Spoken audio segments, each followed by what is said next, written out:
गुलमोहर garden के entrance पर अभी जो कुछ भी हुआ उससे सिर्फ सिक्योरिटी गार्ड्स ही शॉक्ड नहीं थे, बल्कि एक और इंसान था जो भयंकर रूप से शॉक्ड था। और वो इंसान और कोई नहीं बल्कि जानवी थी। कार चलाते हुए अब जानवी विराज को ऐसे देख रही थी जैसे मानो उसके पास में कोई अजनबी शख्स बैठा हो। जानवी को इतना तो पता था कि विराज को कुछ करोड़ों रुपए की लॉटरी लगी है, और इसी वजह से जानवी ने हमेशा से विराज से कहा कि उसे वो सारा पैसा सेव करना है और फालतू के खर्चों में बर्बाद नहीं करना है। लेकिन अब शायद जानवी को ऐसा लग रहा है जैसे विराज ने तो उसकी एक नहीं सुनी, और अब विराज को भी पता चल गया था कि सब कुछ जानवी के सामने आ गया है। गुलमोहर गार्डन में घर अफोर्ड करना, उस घर में BMW और रोल्स रॉयस कार का होना, जानवी की दोस्त के परिवार को 1.5 करोड़ रुपए की मदद करना, इससे साफ साफ पता चलता है कि सामने वाले ने कम से कम 10 करोड़ रुपए तो खर्च कर ही दिए होंगे। 10 करोड़ रुपए! जानवी ये सोचकर ही मरी जा रही थी। बस बस यहीं रोक दो, घर आ गया। अभी जानवी सोच ही रही थी कि विराज के पास इतना पैसा कहां से आया है कि तभी विराज ने अचानक से उसे कार रोकने को कहा। जानवी ने तुरंत ही एक लग्जूरियस विला के सामने कार रोक दी थी। कार से बाहर निकलकर जानवी की आंखें पूरी तरह से विराज के गार्डन विला नंबर 4 पर अटकी हुई थी। उसके चेहरे पर ब्लैंक एक्सप्रेशंस देखकर विराज मनी मन मुस्कुरा रहा था। ये विला अभी भी तुम्हारा है? उस विला को देखकर जानवी तुरंत ही पहचान गई थी। कुछ सालों पहले विराज और प्रखर यहाँ आए थे और उन्होंने इस विला को खरीदा था। हालांकि अब गुलमोहर गार्डन में लगभग सब कुछ बदल गया था, लेकिन विला के आगे की डिजाइन देखकर जानवी उस विला को आसानी से पहचान गई थी। उसे यकीन नहीं हो रहा था कि विराज के पास अभी भी ये विला है। जहां तक जानवी को याद है, विराज ने तो ये विला बेच दिया था ना, तो फिर ये विला वापस? जानवी के लिए बहुत कंफ्यूजिंग था, लेकिन वो विराज को अमीर देखकर खुश थी। जानवी की बात सुनकर विराज ने तुरंत ही अपना सर हिलाया और उस 3 माले के शानदार विला की तरफ इशारा करते हुए बोला, कैसा लग रहा है तुम्हें? अब से हम यहीं रहेंगे। हम?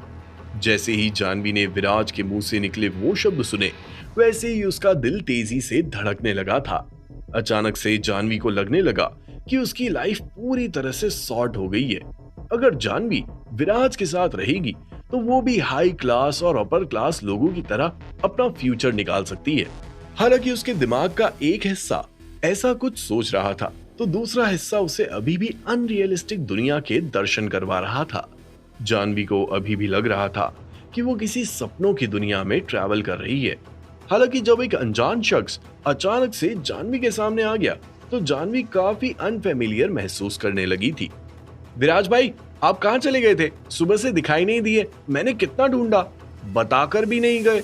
अभी विराज जानवी को अपने उस आलिशान विला में लेकर जा ही रहा था, जिससे जानवी विला के अंदर का अनुभव महसूस कर सके। लेकिन तभी जानवी ने देखा कि विला के अंदर से कुछ लोग बाहर आए, और उनमें से जो सबसे आगे चल रहा था वो था जितिन। जितिन, अच्छा हुआ तुम मुझे बाहर ही मिल गए। जल्दी से सभी को रेडी होने के लिए बोल दो, हमें अलीबाग गांव के लिए निकलना है। ज्यादा समय नहीं बचा है। मुंबई का ट्रैफिक पता है ना कैसा है। मुंबई से बाहर निकलने में ही 2 से 3 घंटे लग जाएंगे और हमें लेट नहीं होना है। विराज की बात सुनकर तुरंत ही जितिन ने अपना सर हिलाया। इसी के साथ जितिन की नजर जानवी पर पड़ी, जो विराज के ठीक बाजू में खड़ी थी। जानवी को देखकर जितिन के चेहरे पर स्ट्रेंज मुस्कान आ गई थी। विराज भाई, लेकिन क्या आप जल्दी निकल पाएंगे? ये बोलते हुए जितिन के चेहरे पर एक शरारती मुस्कान देखी जा सकती थी। जितिन के मुंह से निकले शब्दों को सुनकर विराज को समझ आ गया था कि उसका इशारा जानवी की तरफ है। तुरंत ही विराज ने जितिन पर एक नजर डालते हुए कहा, मेरे साथ बकवास करने की कोई जरूरत नहीं है, वरना सैलरी कट करने में मुझे जरा भी समय नहीं लगेगा। जैसे ही विराज के मुंह से सैलरी कट करने वाली बात निकली, वैसे ही जितिन के मुंह पर ताला लग गया था और उसके एक्सप्रेशंस भी पूरी तरह से बदल गए थे। उसी समय अचानक से सुषमा आंटी विला से बाहर आई और जानवी को देखकर बोली, अरे तुम कैसी हो? लगता है मुझे मेरी बहू फाइनली मिल ही गई। सुषमा आंटी के सडन एक्शन को देखकर जानवी पूरी तरह से शॉक्ड थी। सुषमा आंटी को अपनी ओर बढ़ता देखकर जानवी के कदम तुरंत ही पीछे की ओर बढ़ने लगे थे। ये देखकर विराज ने तुरंत ही सुषमा आंटी को आगे बढ़ने से रोका और उन्हें अपनी ओर खींचते हुए बोला, दादी आपने डरा दिया उसे। अरे छोड़ मुझे, तू तो मुझे किसी से मिलवाता नहीं है, तो मैंने सोचा कि मैं खुद ही मिल लूं। क्या मैंने कुछ गलत किया? ये बोलने के बाद सुषमा आंटी का ध्यान फिर से जानवी पर गया और जानवी की खूबसूरती देखकर सुषमा आंटी पूरी तरह से मोम की तरह पिघल गई थी। वाह मेरे पोते, क्या शानदार चॉइस है तेरी। ये लड़की तो वाकई में काफी खूबसूरत है। उस लड़की से भी ज्यादा मुझे पसंद आई। लेकिन मैं तुझे पहले ही बता देती हूँ, अब इस लड़की के साथ ऐसा वैसा कुछ भी मत करना जिससे ये भी तुझे छोड़कर चली जाए। अब मैं तेरे लिए इससे खूबसूरत लड़की नहीं ढूंढ पाऊंगी। सुषमा आंटी की बातों से तो ऐसा लग रहा था जैसे उन्होंने जानवी को अपने घर की बहू मान ही लिया है। लेकिन दूसरी तरफ सुषमा आंटी की बात सुनने के बाद जानवी काफी ऑकवर्ड फील कर रही थी। विराज, क्या ये तुम्हारी दादी हैं? ऑकवर्ड स्टेट में जानवी विराज के करीब आई और उसने विराज के कान में फुसफुसाते हुए पूछा। जानवी का सवाल सुनकर विराज ने तुरंत ही अपना सर हिलाया और एम्बैरेस्ड होते हुए कहा, हाँ ऐसा ही समझो, ये हमेशा से ऐसी ही हैं, जिससे भी मिलती हैं उसे मेरी बीवी और अपनी बहू बना देती हैं। इससे पहले कि जानवी अपना कोई रिएक्शन देती, सुषमा आंटी ने अपना रिएक्शन देते हुए कहा, अरे अरे तुम दोनों क्या खुसुर फुसुर कर रहे हो? मुझे भी पता है कि मैं बहुत ओल्ड हूँ, लेकिन मैं बेवकूफ नहीं हूँ। तुम दोनों मेरे बारे में ही बात कर रहे थे ना? करो करो, कोई बात नहीं। लेकिन मैं एक बात बता देती हूँ, ध्यान से सुन ले विराज। मैं तेरे लिए इस लड़की के जैसी खूबसूरत लड़की चाहती थी। मुझे लगता है कि ये लड़की काफी अच्छी है। वैसे वो नंदनी भी ज्यादा बुरी नहीं थी। नंदनी? ये दूसरी बार था जब जानवी को सुषमा आंटी की बातें कुछ अजीब लगी थी। पहले जब जानवी ने किसी लड़की को छोड़ने वाली बात सुनी तो उसने ज्यादा ध्यान नहीं दिया था, लेकिन इस बार जब सुषमा आंटी के मुंह से नंदनी का नाम बाहर आया तो जानवी के दोनों कान खड़े हो गए थे। जानवी की दोनों बोहें ऊपर की ओर उठ गई थी। विराज के मुंह से जानवी ने पहले तो कभी भी नंदनी का नाम नहीं सुना था। आज जब किसी तीसरे इंसान के मुंह से जानवी ने नंदनी का नाम सुना तो जानवी विराज को अजीब नजरों से देखने लगी थी। सुषमा आंटी ने तो विराज की जिंदगी में एटम बम फोड़ डाला था। शायद विराज को नंदनी के बारे में जानवी को बताने की कभी जरूरत ही नहीं पड़ती, या फिर कभी नंदनी इंडिया आती तब विराज उसके बारे में बताता। लेकिन अभी तो सुषमा आंटी ने विराज के लिए सिचुएशन पूरी तरह से बदल डाली थी। जानवी की घूरती हुई नजरों के बीच विराज ने बोलना शुरू किया, वो तो बस मेरी नॉर्मल फ्रेंड है। टू बी एग्जैक्ट, वो मेरी सबऑर्डिनेट है। विराज जिंदल के एक्सप्लेनेशन ने जानवी को और भी ज्यादा कंफ्यूज कर दिया था। जहां तक जानवी को पता है, विराज तो एक कुरियर कंपनी में काम करता है। क्या कुरियर कंपनी के डिलीवरी बॉय की भी सबऑर्डिनेट होते हैं? ये सवाल अब जानवी के दिमाग में घूमने लगा था। ये सोचने के बाद जानवी को अचानक से लगने लगा कि कुछ भी सही नहीं है। एक कोरियर डिलीवरी वाला इंसान गुलमोहर गार्डन का गार्डन विला कैसे अफोर्ड कर सकता है? एक कोरियर वाले के पास BMW और रोल्स रॉयस कहां से आ सकती है? जानवी को विराज बिल्कुल भी समझ नहीं आ रहा था। लेकिन इसी के साथ अब जानवी को लगने लगा कि विराज ने हमेशा उसके सामने अपनी रियलिटी का मास्क लगाया है और अब तो उस मास्क में एक लेयर और भी आ गई थी। विराज, मैंने तुम्हें घर छोड़ दिया है, अब मैं चलती हूँ। विराज के घर आने के बाद जानवी को कई तरह के शौक मिले जिनसे वो बिल्कुल भी परिचित नहीं थी।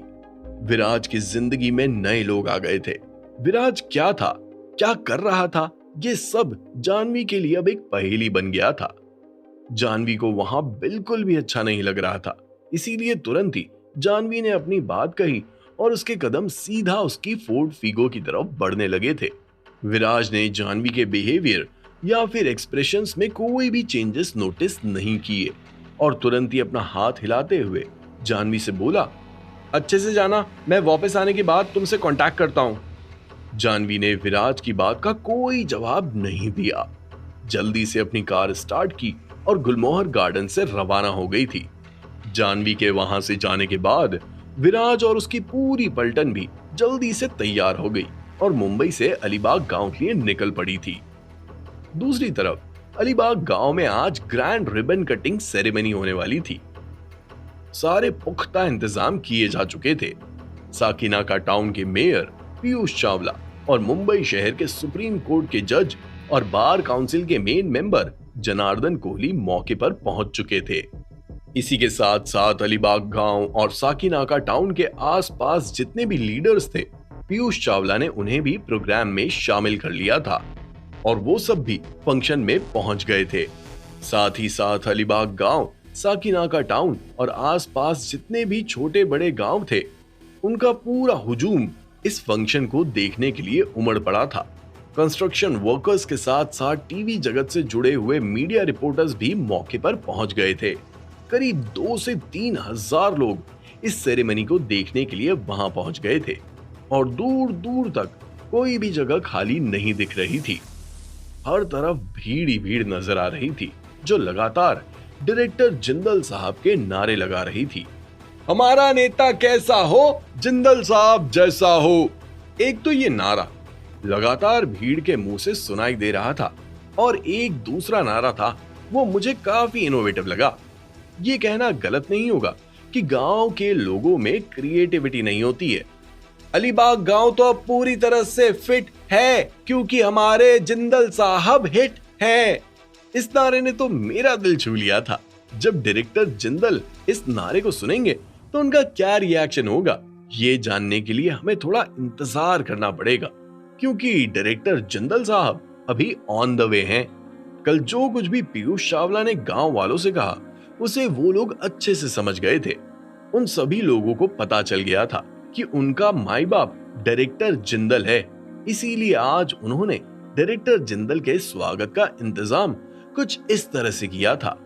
हालांकि गांव के ज्यादातर लोग पढ़े लिखे नहीं थे, लेकिन उसके बाद भी वो मेन कैरेक्टर को अच्छे से जान गए थे।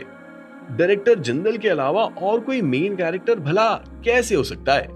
हालांकि वो लोग अभी डायरेक्टर जिंदल के बारे में ज्यादा कुछ नहीं जानते थे, उन्हें सिर्फ सरनेम पता था, जिंदल।